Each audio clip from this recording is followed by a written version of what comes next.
Hello everyone, this is Grandmaster Pascal Charbonneau here with the endgame of the day, number 5, here between Fabiano Caruana and Magnus Carlsen. We have a position here that happened in the quarterfinals that started today, and Magnus Carlsen here with the black pieces against Fabiano Caruana. We have an opposite colored bishop endgame with a pair of rooks. This is very important. When you look at opposite colored bishop endgames, they tend to be pretty drawish in general, and especially so when there's no other pieces. But with rooks, it's actually considered to be not so drawish, and in fact, a lot of things can happen. This is important to understand because as you look at black trying to win this position, it's an important factor. They want to avoid trades of rooks. So I thought that the next few moves here, the little sequence that occurs, is very important. Here, Magnus plays b3. And so this is the first decision that's interesting. It's tempting to play something like rook a2 and try to play a4 to a3. But Magnus decides to play b3, realizing that white is never going to be able to blockade this by playing the bishop to a3. So he has a plan here of playing rook a2 and then playing a4, a3 and creating this b pawn. And the b pawn is actually stronger than the a pawn because of the support that the bishop on e6 can provide to the queening square on b1. And so this is pretty instructive because at first it might be tempting to say, I don't want to put the bishop, the pawn on the color of my bishop. So yeah, this is the first decision that was interesting. White plays bishop c3. His bishop is under attack, so he's got to move it. And now Magnus plays rook e2. And this is another instructive move because in the broadcast, we were also looking at the move rook to c4, which was an interesting idea because we might want to play a4, a3, and then we have a threat. Like let's say white does nothing, then we get this very nice move a3, and on pawn takes, rook takes c3, rook takes c3, b2, and we make a queen. So this is, of course, a dream. But why does Magnus not play rook c4? And I think he's got a very good reason here, which is that white has to move bishop to d2, and that move is annoying. Like I said, when we have no pair of rooks on the board, this ending, even though black at some point might be able to get a passed pawn, it's usually not going to be enough because without the rook to create extra distractions, white has just one thing they have to stop, right? And the one thing is that one passed pawn, and it's probably going to be fairly easy. They're going to play f4, bring the king over, and it's going to be hard for black to make progress here. So Magnus, in playing rook a2, he actually ensures that there's not going to be a trade of rooks. The other thing is, to play a move like this, you want to make sure that your rook doesn't get trapped, with this bishop, for example, coming to a3. But white doesn't have time for this because if he plays rook d1, which makes sense, and Magnus plays a4, he doesn't have time to bring the bishop, right? If he plays bishop b4, the pawn falls. So he can't do that. And if he plays rook to d2, then, there's not really a difference with the game. Black will be able to play a3 when he wants, and he's not going to trade rooks, right? Unless, of course, in a position like this, you can't take on a3 because there'll be b2. So he's got to play... so after a4, he doesn't have a way to bring the bishop and block and sort of trap that rook, which would be a problem if it was possible. So he plays king f3, a3. So this gets traded. And so now we have black has created a very strong passed pawn, but he's going to have to try to find something else. And what I thought was impressive here is that it feels the natural instinct if you're playing for a win is you want to avoid trades of pawns. But in this case, Magnus plays a move that actually invites a pawn to be traded. White will play at some point f4, but he realizes that by doing so is the only way for him to create potential weaknesses for white. So if he had let instead white play, let's say, king e3 and then f4, then he would never be able to trade pawns because he won't be able to play g5. It will be met by f5. So by playing g5 first, he's actually increasing his chances to get complications, potentially get a winning position, or at least get some chances to win. And so I was very impressed by this idea of not being afraid to trade.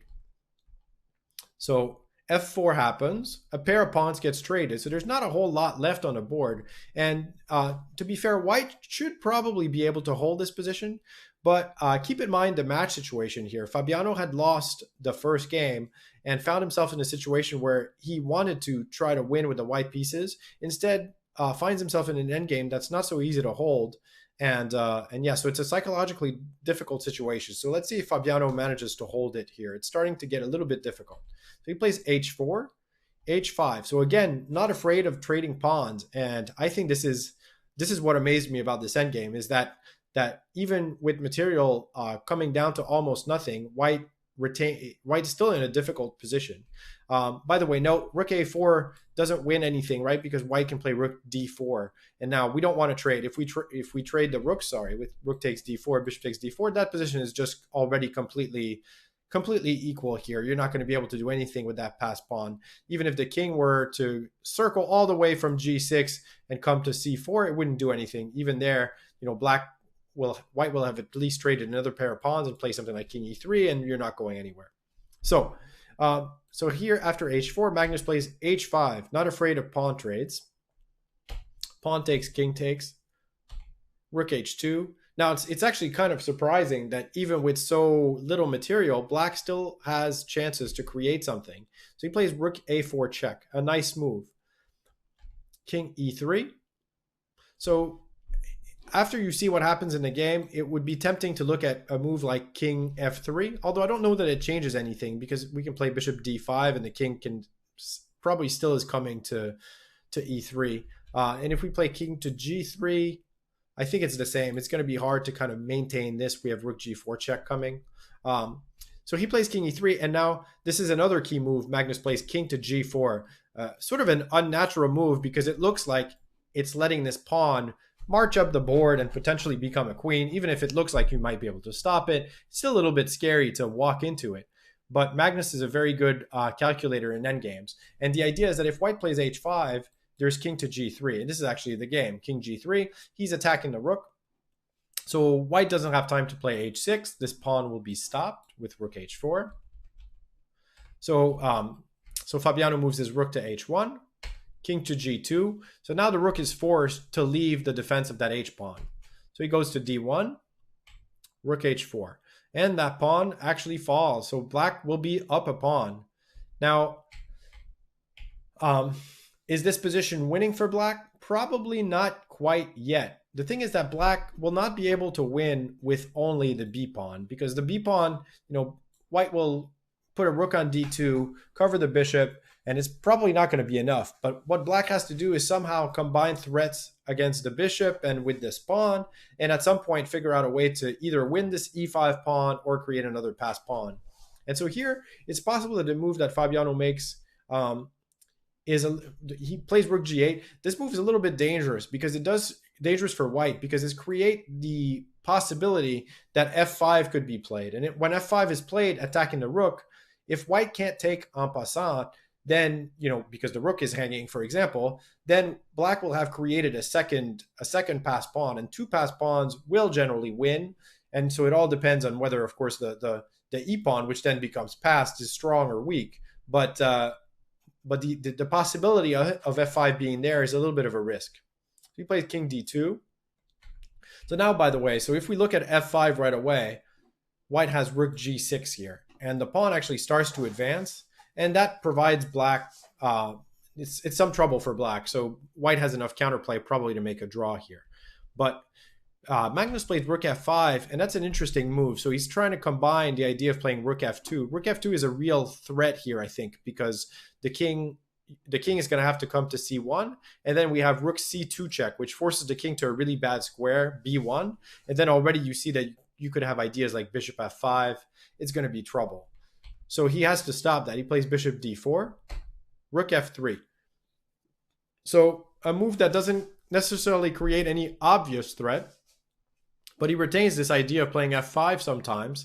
And he's also introducing the possibility maybe of playing bishop c4 with rook d3. And now Fabiano plays bishop e3, and that seems to be the mistake. And we'll see why. And so it seems like he may have been able to continue to fight here by making a move like rook to g1. And the idea of rook g1 really is mainly to get the rook off of this square so that there's no f5. And the game would go on. Black would surely try to win something like this. But it doesn't look like there's anything immediate. White can play bishop e3 and then try to continue to fight.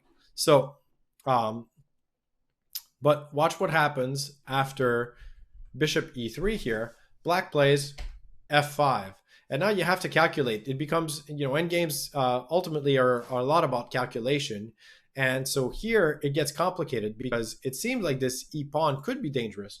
But black is pretty fast. They're only one move away from playing b2, which at times can win a piece here since, if we play king c2, the bishop will hang. So that's number one. And number two, the pawn on f5 is actually pretty quick too. It can come to f4. And then, again, it's going to create some threats. So Fabiano plays rook e8. Makes sense. The rook has to move. The rook is under attack. f4. So if we play b2 here, it doesn't work as well. And this is why he's playing rook e8. Here he could play rook to b8. Although I think this position might actually, there might still be a chance here. But we'll look at the game first, and then maybe we'll come back to this. He plays f4. Already black is winning here. But I wanted to show, this is kind of important. Why can't white play rook g6, which was the idea when we first look at the move f5 in a previous position. Here, the difference is that the rook cannot come to defend. So black can play f4, threatening the bishop here.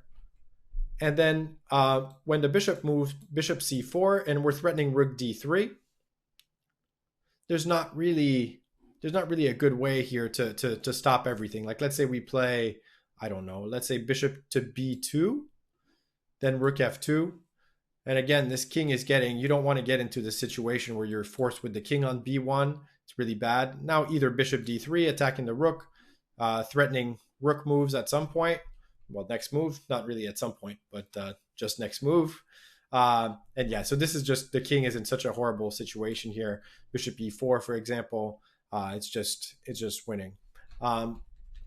So rook g6 doesn't work. Actually, nothing really works here. He plays rook to e8, f4, bishop d4, bishop c4. So it's sort of the same idea.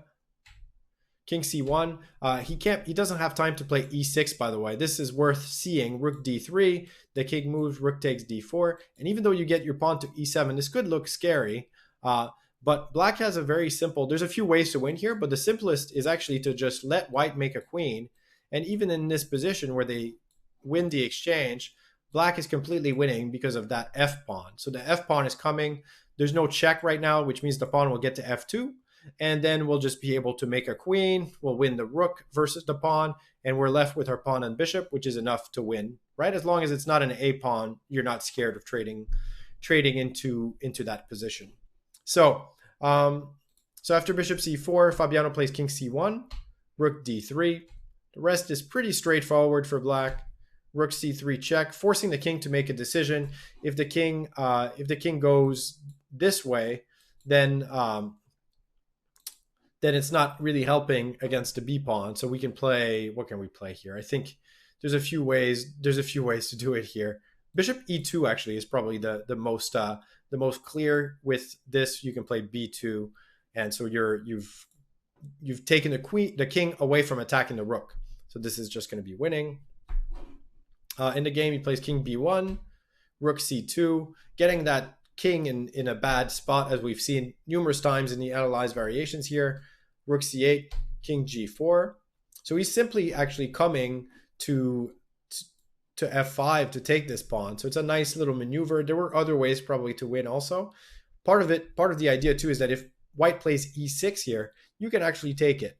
And now on rook takes e2, if you were forced to take, that would not be good for black. Only one pawn cannot win. But with two pawns, you can win very easily. And so he would play bishop f5 and then take the rook. Either with the rook, with the pawn or the bishop. Maybe safer with the pawn, just to make sure there's no issue. And then you'll push the pawn and force that bishop to sacrifice itself, and it will be winning. So he plays rook to c6 to prepare e6. Sorry, wrong arrow. And the idea here, it's sort of a nice trick, is that if king f5, then e6, bishop takes e6, the king takes the square here. Although, unfortunately for white, it would still be winning for black. But a nice trick nonetheless. So he plays simply bishop d3, which forces the trade of rooks. And now after king f5, he is going to be able to collect this pawn. And with that, by the way, if bishop d4 was similar, we would play king e4, and the bishop is forced to either leave the diagonal or leave the pawn. And so in the game here, he takes the pawn, and after king g3, a nice finishing touch.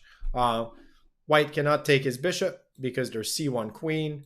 Bishop takes f2, and we can't stop this pawn from queening.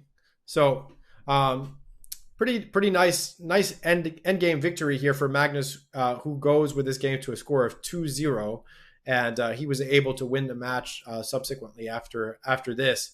But it was sort of a really masterful technique there to create chances from a position that a lot of people would maybe resign themselves to the fact that it could be a draw. He kept fighting and found some really tricky ways. And for me, I think the number one thing was two things I would say. One, the importance of keeping the pair of rooks, and two, the importance of having the pawn structure that he wants to get rather than the number of pawns. And so even though he didn't have that many pawns left, he was able to create a weakness and sort of massage that enough to create winning chances. So very nice play from Magnus Carlsen today. And with that concludes the end game of the day for today. I hope you enjoyed it, and we will be back tomorrow.